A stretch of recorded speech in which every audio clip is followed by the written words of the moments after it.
ചിരിയുടെ തമ്പുരാക്കന്മാർ ചിരിയുടെ പെരുമഴയുമായി എത്തുന്നു. ഫൺ ബേബി ഫൺ ഇന്നു മുതൽ ശനി ഞായർ ദിവസങ്ങളിൽ രാത്രി 8 മണിക്ക് നമ്മുടെ സൂര്യ ടിവിയിൽ. ഞങ്ങള് തമ്മിലെ നല്ല ഇഷ്ടത്തിലാ.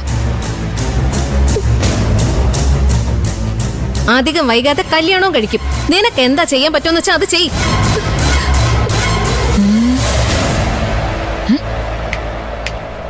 ഹലോ,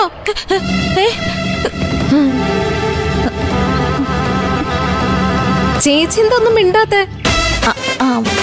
അല്ല, എന്നെ എന്തിനാ കാത്തു നിന്ന്? അത് സുജാതയ്ക്ക് സുഖം തന്നെയല്ലേ? എന്തോന്ന്? അല്ല, സുജാതയ്ക്ക് കുഴപ്പമൊന്നുമില്ലല്ലോ. എനിക്കെന്ത് കുഴപ്പം? അല്ല, ചുമ്മാ ഒരു ലോഹ്യം ചോദിച്ചതാ. ഞാനേ ഇവിടെ അടുത്തൊരു അമ്പലത്തിൽ വന്നതാ.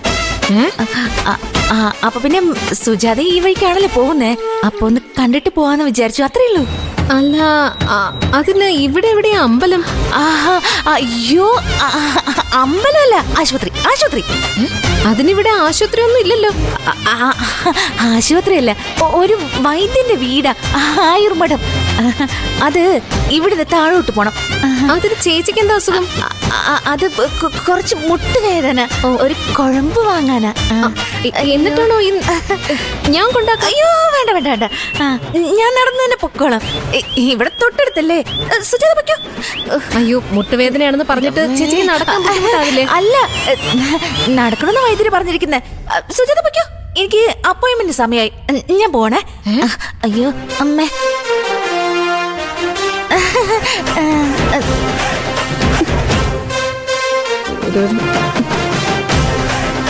അമ്മേ, അയ്യോ.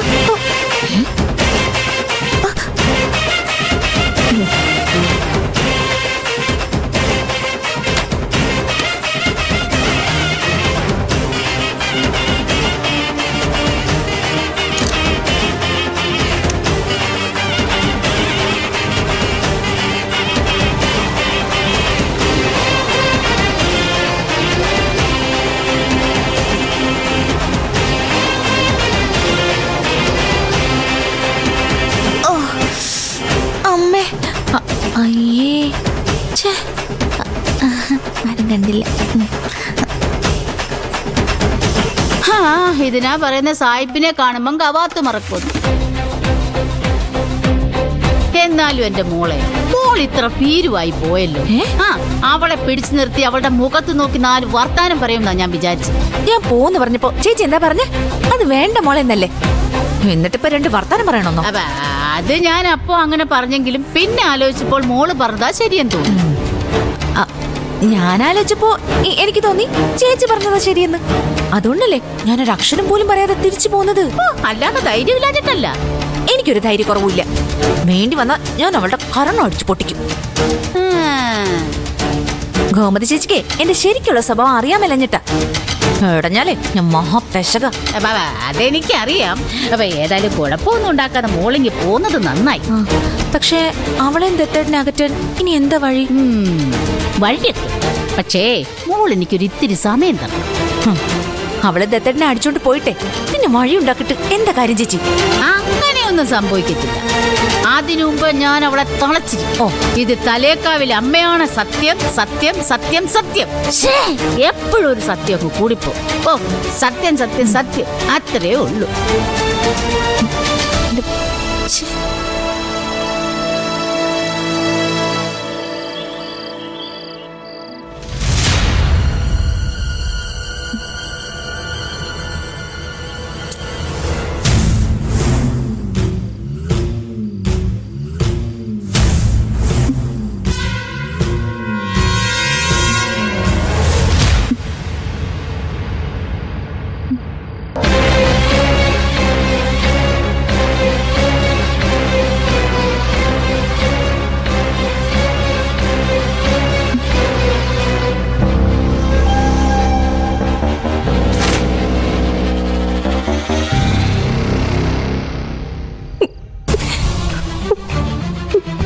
കരയരുതെന്നൊക്കെ നിനക്ക് പറയാം.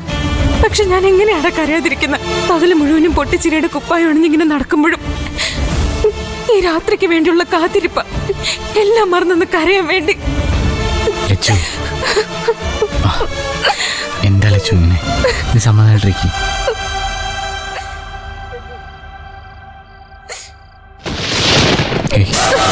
ലച്ചു,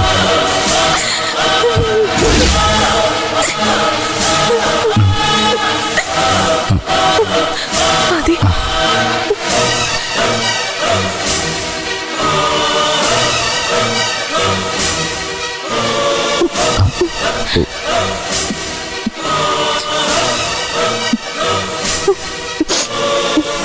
സാരമില്ലാതെ നീ വിഷമിക്കണ്ട. ഞാൻ അവളോട് സംസാരിക്കാം. അല്ല,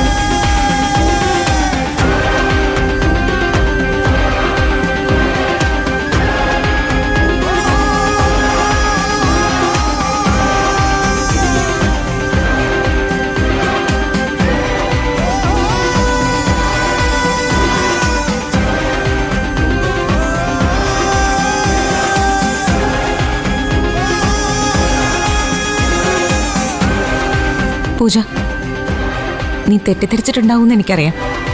പക്ഷെ നീ ഒരു കാര്യം മനസ്സിലാക്കണം. നിന്നെക്കാൾ മുൻപേ ഞാൻ ആദ്യം കണ്ടതാ. നിന്നെക്കാൾ സ്വാതന്ത്ര്യവും എനിക്ക് ആദ്യോടുണ്ട്.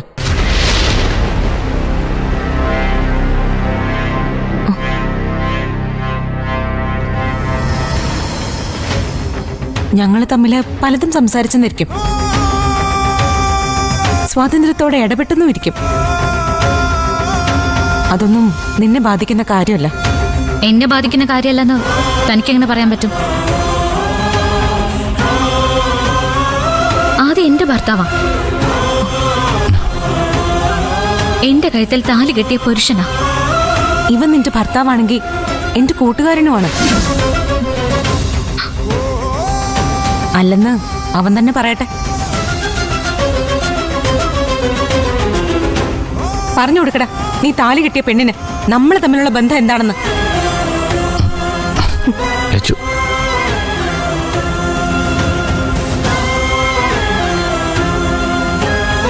ഇപ്പൊ താനൊന്നും എന്നോട് ചോദിക്കരുത്. എല്ലാം ഒരിക്കൽ ഞാൻ വിശദമായിട്ട് പറയാം.